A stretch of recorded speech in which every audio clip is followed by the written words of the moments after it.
একজন লোক ৪০ বছর নামাজ পড়েনি, কিন্তু যেদিন সে প্রথম সেজদা দিল সেদিন যা ঘটল তা কেউ বিশ্বাস করবে না।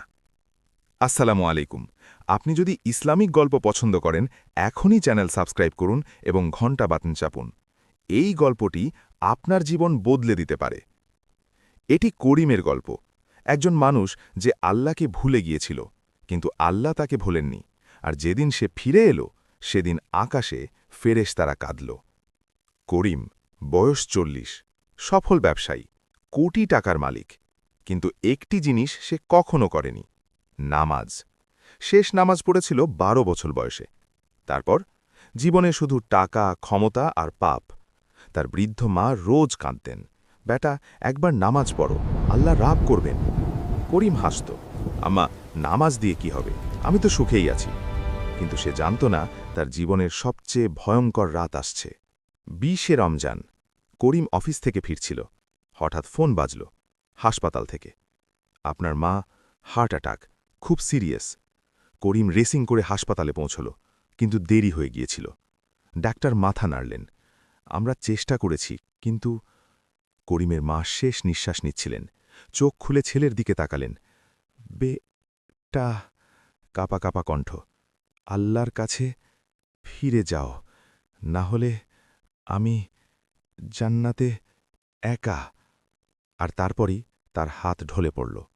করিম চিৎকার করে উঠল, আম্মা, আম্মা! কিন্তু কোনো সাড়া নেই। মা চলে গেছেন চিরতরে। আর করিম করিম ভেঙে পড়ল। প্রথমবার বুঝল সে কি হারাল। মায়ের জানাজার পর করিম ঘরে বন্দী হয়ে গেল। খেতে পারত না, ঘুমাতে পারত না। মায়ের শেষ কথা বারবার কানে বাজত, আল্লাহর কাছে ফিরে যাও। কিন্তু কিভাবে? ৪০ বছর নামাজ ছেড়ে দিয়ে এখন আল্লাহ কি তাকে মাফ করবেন? একদিন রাতে করিম মায়ের ঘরে গেল। আলমারি খুলতেই দেখল একটা সাদা জায়নামাজ, তার মায়ের। জায়নামাজ হাতে নিয়ে করিম কাঁদতে শুরু করল, আম্মা, আমি কি করব? আমি তো নামাজই জানি না। আল্লাহ কি আমাকে চিনবেন? আর ঠিক তখনই বাইরে আজান ভেসে এলো, তাহাজ্জুদের আজান। রমজানের শেষ দশক, লাইলাতুল কদরের রাত হতে পারে। করিমের বুকে ধুকফুক শুরু হল। মনে হলো আল্লাহ যেন ডাকছেন, এসো, এখনও সময় আছে। করিম জায়নামাজ বিছাল, কিন্তু দাঁড়িয়ে থমকে গেল।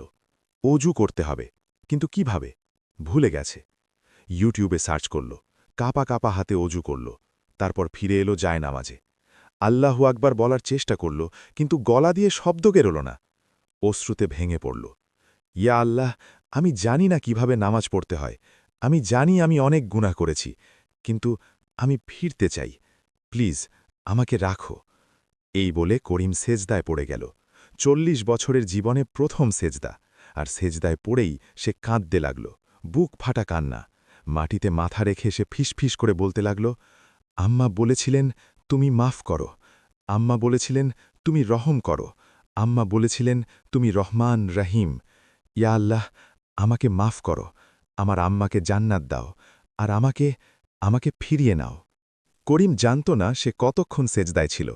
১ ঘণ্টা, ২ ঘণ্টা। হঠাৎ ঘুম এসে গেল। সেজদায় থাকতে থাকতেই সে ঘুমিয়ে পড়ল। আর তখনই সে একটি স্বপ্ন দেখল। সে দেখল একটা সাদা আলোর বাগান। সেই বাগানে তার মা দাঁড়িয়ে আছেন, উজ্জ্বল পোশাকে, মুখে হাসি। আম্মা, দৌড়ে গেল করিম। তার মা হাসলেন, বেটা, তুমি ফিরে এসেছ। আম্মা, আল্লাহ কি আমাকে মাফ করবেন? মা তার মাথায় হাত রাখলেন, বেটা, আল্লাহ তো তোমাকে খুঁজছিলেন, তুমি আসনি। রাসূলুল্লাহ সাল্লাল্লাহু আলাইহি ওয়াসাল্লাম বলেছেন, আমার বান্দা যদি এক বিগত আমার দিকে আসে, আমি ১ হাত তার দিকে যাই। সে যদি ১ হাত আসে, আমি ২ হাত যাই। আর সে যদি হেঁটে আমার দিকে আসে, আমি দৌড়ে তার দিকে যাই। মা চোখে জল নিয়ে বললেন, বেটা, তুমি সেজদা দিয়েছ, এখন আল্লাহ তোমার দিকে দৌড়ে আসছেন। আর ঠিক তখনই করিমের ঘুম ভাঙল। করিম সেজদা থেকে মাথা তুলল, চোখ মুছল, জানালা দিয়ে তাকাল। ফজরের আলো ফুটছে। তার মনে হল সে নতুন জন্ম নিয়েছে। সেদিন থেকে করিম বদলে গেল। প্রতিদিন ৫ ওয়াক্ত নামাজ, তাহাজ্জুদ, কুরআন তেলাওয়াত। হারাম ব্যবসা বন্ধ করে দিল। যাদের সাথে অন্যায় করেছিল তাদের কাছে ক্ষমা চাইল। মানুষ অবাক হল, করিম এত বদলে গেল কিভাবে? কিন্তু করিম জানত এটা তার কৃতিত্ব নয়, এটা আল্লাহর রহমত। আজ করিম একজন ভিন্ন মানুষ, তার মুখে শান্তি, হৃদয়ে প্রশান্তি। সে প্রতিদিন মায়ের কবরে যায়, ফাতিহা পড়ে। আম্মা, তুমি ঠিকই বলেছিলে, আল্লাহ মাফ করেন, আল্লাহ রহম করেন। রসুলুল্লাহ সাল্লাল্লাহু আলাইহি ওয়াসাল্লাম বলেছেন, সব বানি আদম গুনাহগার, আর সবচেয়ে উত্তম গুনাহগার কারা, যারা তওবা করে। মনে রাখবেন, আপনি যতই গুনাহ করেন, আল্লাহর রহমত তার চেয়ে বড়। দেরি হয়ে যায়নি, এখনও সময় আছে। একটি সেজদাইল আপনার জীবন বদলে দিতে পারে। আল্লাহ বলেন, আমার বান্দারা, যারা নিজেদের উপর জুলুম করেছ, আল্লাহর রহমত থেকে নিরাশ হও না। আল্লাহ সব গুনাহ মাফ করেন। সূরা জুমার ৩৯ নম্বর সূরা। যদি এই গল্প আপনার হৃদয় স্পর্শ করে, তাহলে লাইক করুন, শেয়ার করুন, কারণ এই গল্প হয়তো কারো জীবন বদলে দিতে পারে। সাবস্ক্রাইব করুন আরও ইসলামিক গল্পের জন্য। কমেন্টে লিখুন আলহামদুলিল্লাহ, যদি আপনিও আল্লাহর কাছে ফিরতে চান। জাযাকাল্লাহু খাইরান। আসসালামু